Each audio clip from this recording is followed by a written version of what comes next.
এটি এত সহজ একটি রেসিপি যে কেউ বানিয়ে ফেলতে পারেন খুব সহজে। মাছে ভাতে বাঙালির প্রিয় পিঠাপুলি। এই পিঠা দিয়েই মজার নাস্তা রেসিপি। আসসালামু আলাইকুম, ওয়েলকাম টু শর্মিলি কিচেন। আমরা সবাই জানি শীতের পিঠা বানাতে বেশিরভাগ ক্ষেত্রেই ফুটন্ত পানিতে চালের গুঁড়া সিদ্ধ করে ডো করে নিতে হয়। আমিও ঠিক সেভাবেই পিঠা তৈরি করে স্টিম করে নিব। তারপর সেগুলো ঠান্ডা করে সুন্দর করে কেটে নেব। আরও লাগছে আমাদের বয়েল সসেজ।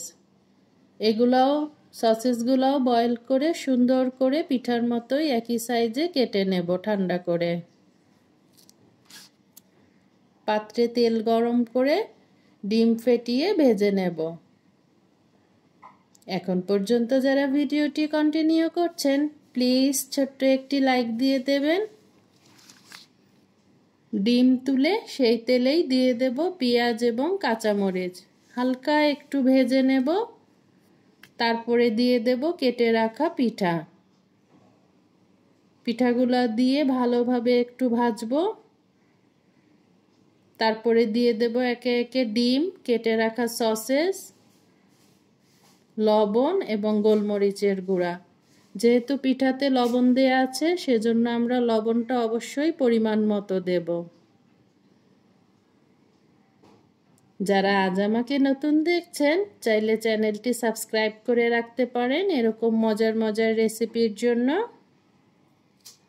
পরিবারের ছোট থেকে বড় সবাই পছন্দ করবে এই রেসিপিটি। খুব সহজেই তৈরি করা যায় এই নাস্তাটি। ব্যাস তৈরি হয়ে গেল আমার খুব সহজেই পিঠা দিয়ে তৈরি মজার নাস্তা। রেসিপিটি ভালো লাগলে ট্রাই করবেন এবং ফ্রেন্ডস অ্যান্ড ফ্যামিলির সঙ্গে শেয়ার করবেন। আজ আসি, আবারও চলে আসব নতুন কোনো মজার রেসিপি নিয়ে। আপনারা সবাই ভালো থাকুন, সুস্থ থাকুন, আমার জন্য দোয়া করবেন। আল্লাহ হাফেজ। আসসালামু আলাইকুম।